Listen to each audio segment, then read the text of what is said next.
ਜਦੋਂ ਯीशु मसीह ਨੂੰ ਸੂਲੀ ਤੇ ਟੰਗਿਆ ਗਿਆ ਤੇ ਉਹਨੇ ਸ਼ਬਦ ਬੋਲੇ ਨੇ, ਗॉड ਵਾਈ ਹੈਵ ਯੂ ਫੋਰਸੇਕਨ ਮੀ। ਇਹਦਾ ਪੰਜਾਬੀ ਚ ਅਰਥ ਹੈ, ਪਰਮਾਤਮਾ ਤੂੰ ਮੇਰਾ ਸਾਥ ਛੱਡ ਦਿੱਤਾ, ਕਿਉਂ ਛੱਡਿਆ? ਯीशु मसीह ਨੇ ਸਵਾਲ ਕੀਤਾ ਪਰਮਾਤਮਾ ਨੂੰ ਵੀ ਤੂੰ ਮੇਰਾ ਸਾਥ ਕਿਉਂ ਛੱਡਿਆ? ਤੇ ਜਦੋਂ ਗੁਰੂ ਤੇਗ ਬਹਾਦਰ ਜੀ ਸੀਸ ਲਵਾ ਰਹੇ ਨੇ ਆਪਣਾ, ਤੇ ਉਹ ਕੀ ਕਹਿ ਰਹੇ ਨੇ? ਤੇਰਾ ਭਾਣਾ ਮਿੱਠਾ ਲਾਗੇ।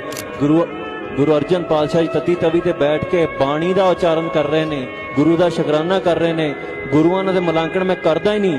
ਸਾਹਿਬਜ਼ਾਦੇ 7 ਸਾਲ ਦੀ ਉਮਰ ਹੈ ਤੇ ਉਹ ਕਹਿ ਰਹੇ ਨੇ ਵੀ ਸਤਿਗੁਰ ਸੱਚੇ ਪਾਤਸ਼ਾਹ ਇਹ ਤੇਰੀ ਰਹਿਮਤ ਹੈ ਵੀ ਤੁਸੀਂ ਸਾਨੂੰ ਸ਼ਹੀਦੀ ਦੀ ਦਾਤ ਬਖਸ਼ ਰਹੇ ਜੋ। ਉਹਨਾਂ ਨੇ ਧਰਮ ਨਹੀਂ ਬਦਲਿਆ, ਮਿਹਣਾ ਨਹੀਂ ਮਾਰਿਆ ਪਰਮਾਤਮਾ ਨੂੰ। ਸਾਨੂੰ ਮਲਾਂਕਣ ਕਿਉਂ ਕਰਨਾ ਪਿਆ? ਕਿਉਂਕਿ ਤੁਸੀਂ ਸਾਡੇ ਗੁਰੂਆਂ ਤੇ ਸਵਾਲ ਚੁੱਕਿਆ। ਤੁਸੀਂ ਜਦੋਂ ਗੁਰੂਆਂ ਤੇ ਸਵਾਲ ਚੁੱਕੋਗੇ ਫਿਰ ਮਹਾਰਾਜ ਦੇ ਬਚਨ ਨੇ, ਜੱਬੇ ਬਾਣ ਲਾਗਿਓ ਤਬੇ ਰੋਸ ਜਾਗਿਓ। ਅਸੀਂ ਕਿਸੇ ਦੇ ਪੀਰ ਪੈਗੰਬਰ ਨੂੰ ਮਾੜਾ ਨਹੀਂ ਕਹਿਣਾ ਚਾਹੁੰਦੇ ਤੇ ਮਾੜਾ ਹੁਣ ਵੀ ਨਹੀਂ ਕਿਹਾ, ਕਿਸੇ ਨੂੰ ਸ਼ੈਤਾਨ ਨਹੀਂ ਕਿਹਾ, ਕਿਸੇ ਦੀ ਬਾਣੀ ਨੂੰ ਸ਼ੈਤਾਨ ਦੀ ਬਾਣੀ ਨਹੀਂ ਕਿਹਾ, ਸਿਰਫ ਸੱਚ